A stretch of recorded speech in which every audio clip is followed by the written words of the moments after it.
Kia ora, this is Liz. Welcome to Dames Ablaze. If you're new to the channel, can I suggest you do a couple of things? One, take a look at the intro video so you know what's going on.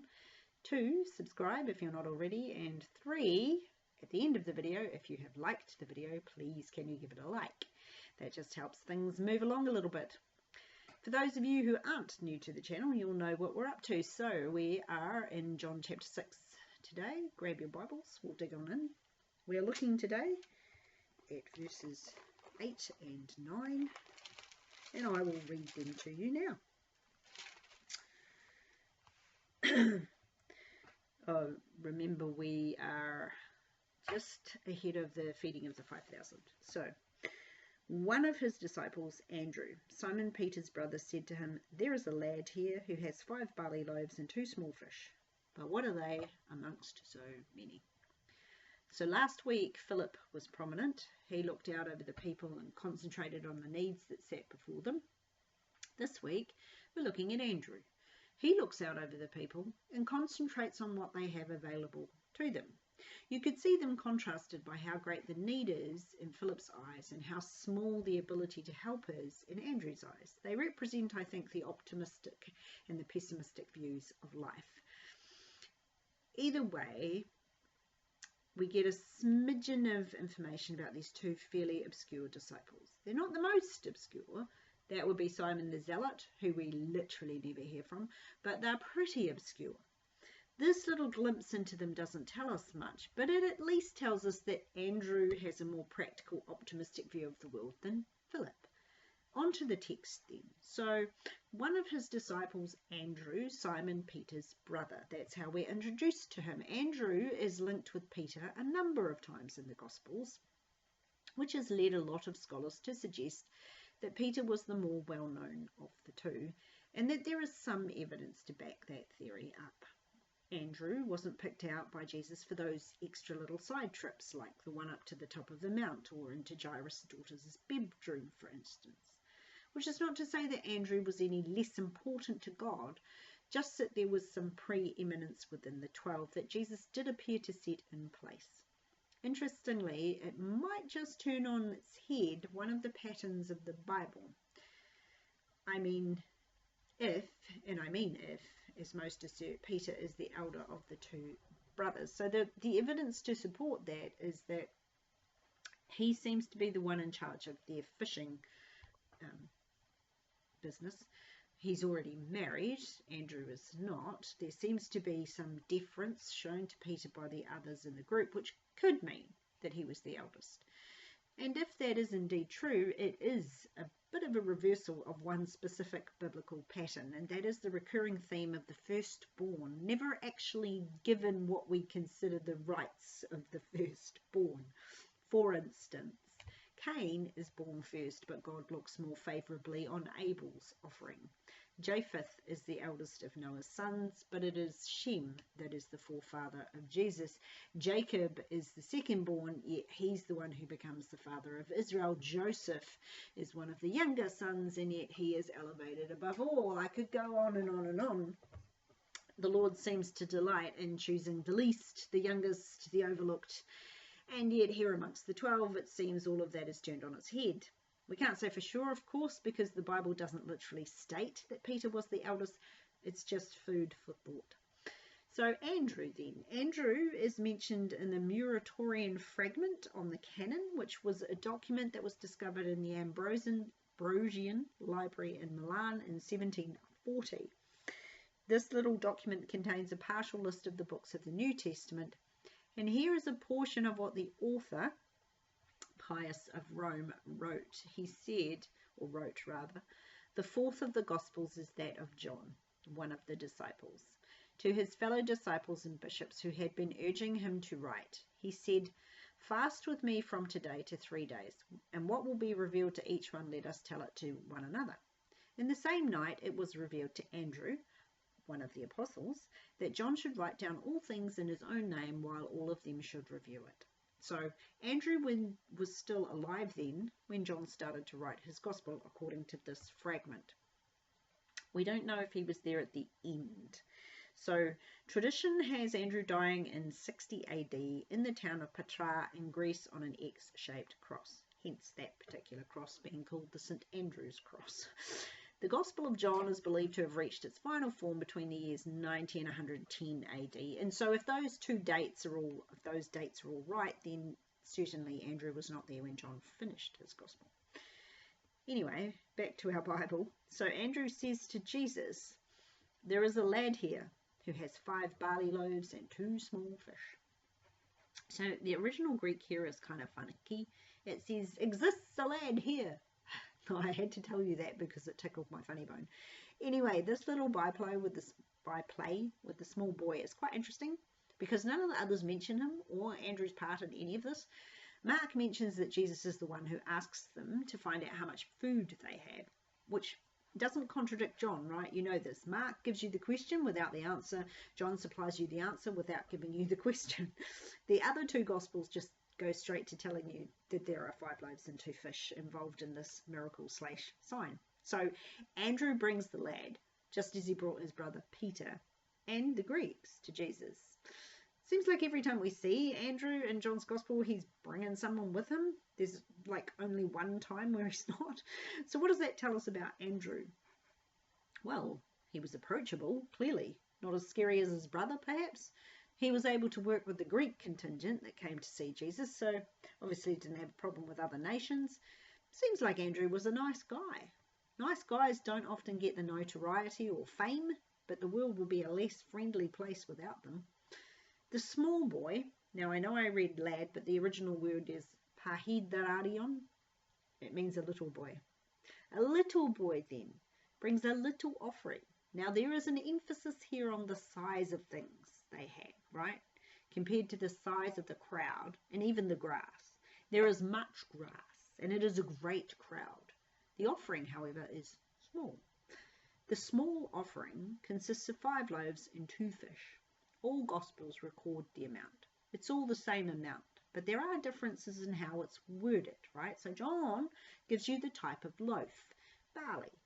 So barley is much more than just a rustic grain. There is a depth of symbolism associated with it, which is why we're going to camp here for most of the rest of the lesson. One of the reasons for giving you this detail is to show you just how meagre the offering was. It's not wheat bread, it's barley. Barley costed half as much as wheat and was more commonly used for animal fodder.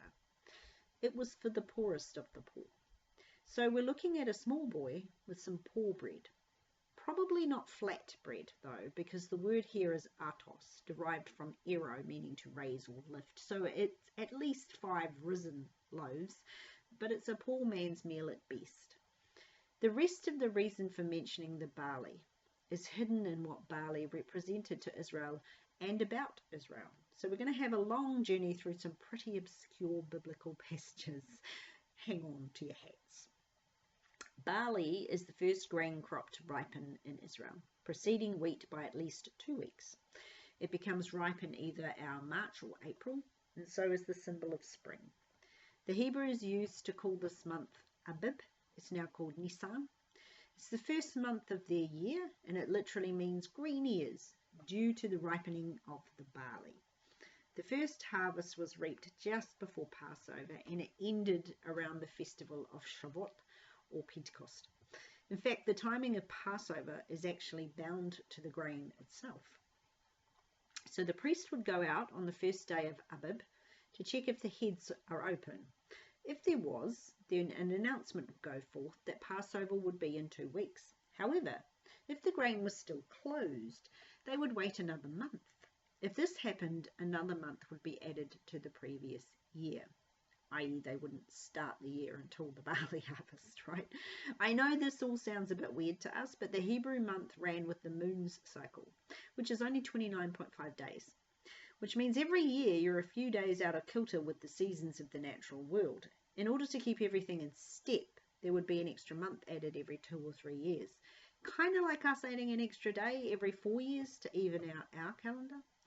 So John mentioned Passover, which means we can situate this event within the calendar year and say that it is spring, and that these loaves have most likely been made with fresh barley. Because it's the first grain harvested, it's part of the first fruit offering. So, first obscure passage is in Leviticus. Leviticus 23 to be exact. I'll read it to you. It's we're going to read 9 to 14.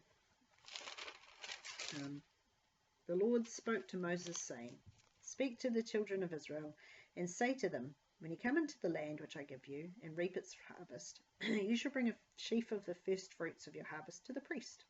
He shall wave the sheaf before the Lord to be accepted on your behalf on the day after the Sabbath. The priest shall wave it. You shall offer on that day, when you wave the sheaf, a male lamb of the first year without blemish as a burnt offering to the Lord. Its grain offering shall be 2/10 of an ephah of fine flour mixed with oil, an offering made by fire to the Lord for a sweet aroma. And its drink offering shall be of wine, 1/4 of a hin. You shall eat neither bread, nor parched grain, nor fresh grain, until the same day that you've brought an offering to your God. It shall be a statute forever throughout your generations in all your dwellings." So barley was that first fruit offering, but it was also specific to something called a jealousy offering. Curious about that one? I certainly was. So turn to the book of Numbers and we'll find out about the jealousy offering. This is quite an odd one. So this is Numbers 5:11 to 15. "And the Lord spoke to Moses, saying, Speak to the children of Israel and say to them, if any man's wife goes astray and behaves unfaithfully toward him, and a man lies with her carnally, and it is hidden from the eyes of her husband, and it is concealed that she has defiled herself, and there was no witness against her, nor was she caught. If the spirit of jealousy comes upon him, and he becomes jealous of his wife who has defiled herself, or if the spirit of jealousy comes upon him and he becomes jealous of his wife, although she has not defiled herself, then the man shall bring his wife to the priest. He shall bring the offering required for her, 1/10 of an ephah of barley meal. He shall pour no oil on it, and put no frankincense on it, because it is a grain offering of jealousy, an offering for remembering, for bringing iniquity to remembrance." Weird? Yes? No? Odd? Moving on. Despite its lowly status, barley was one of the grains listed in the inventory of goods in Deuteronomy 8:8, describing the goodness of the promised land. So it obviously wasn't considered all bad. Its main usage, as I said, was for animal fodder. It was part of the things that governors brought to Solomon every year as a tribute. In 1 Kings 4:28, it's mentioned as being food for horses. So it's a meagre grain, useful but not prized. But isn't that the way God works? Using the foolish and weak things of the world to confound or confuse the wise? Barley became a symbol of Israel itself, as both first fruits of God's family and as a small, unregarded people group. We see this symbolism most clearly in the book of Judges. So come with me into the book of Judges. We're looking at Gideon.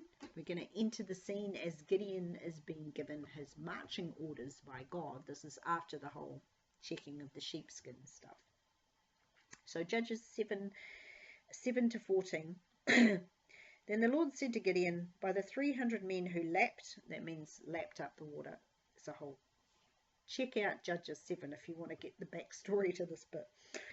I will save you and deliver the Midianites into your hand. Let all the other people go, every man to his place. So the people took provisions and their trumpets in their hands, and he sent away all the rest of Israel, every man to his tent, and retained those 300 men. Now, the camp of Midian was below him in the valley.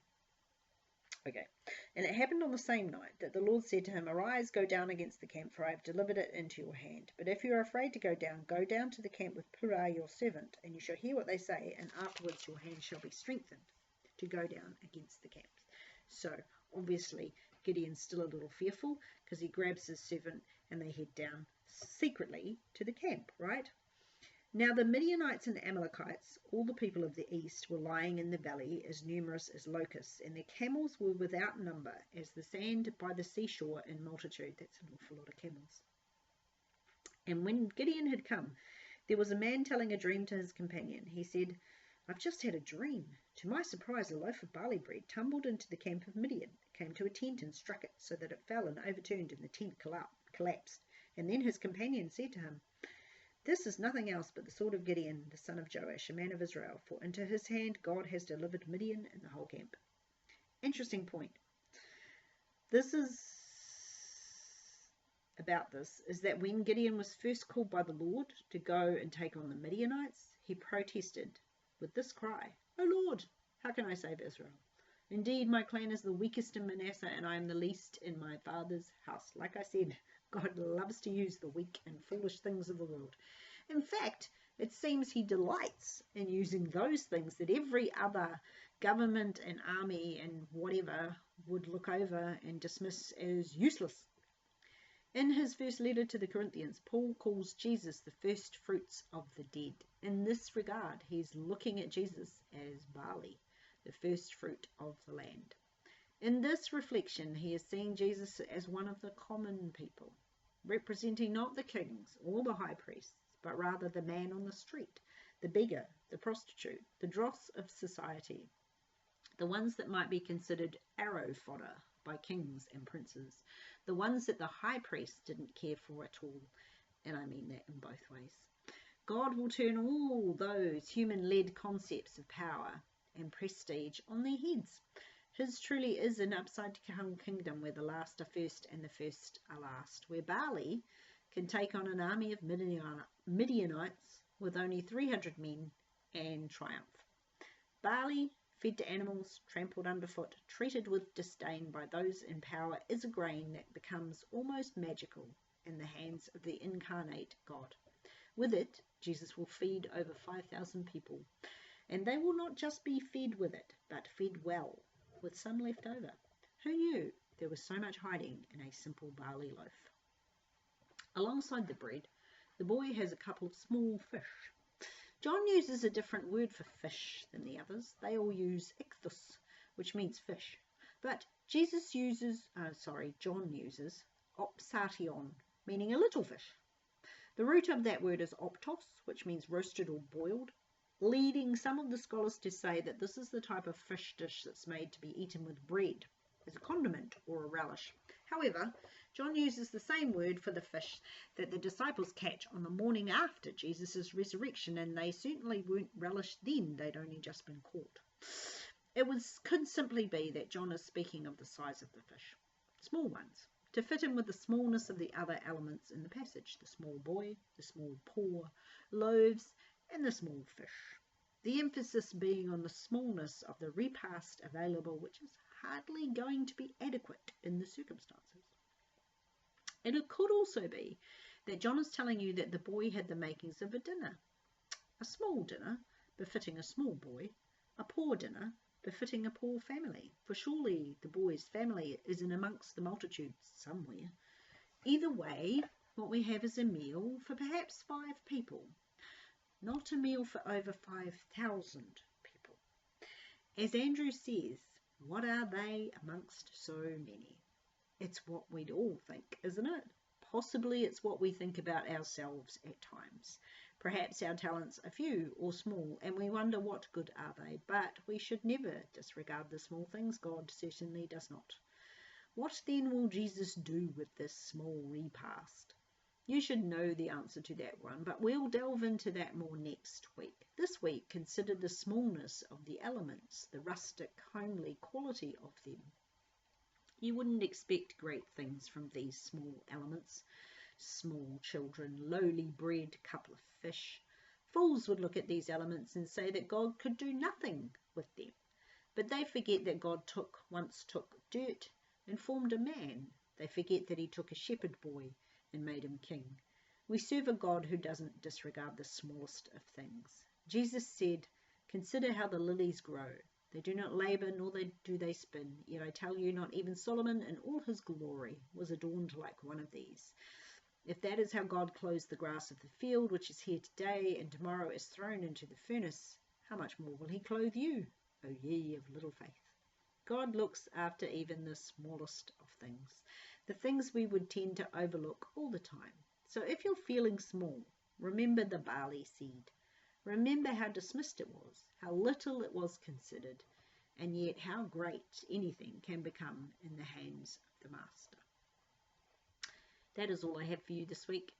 I pray blessings upon you and your household and your endeavours, and I pray that I'll see you again safe and happy next week. Ka kite anō.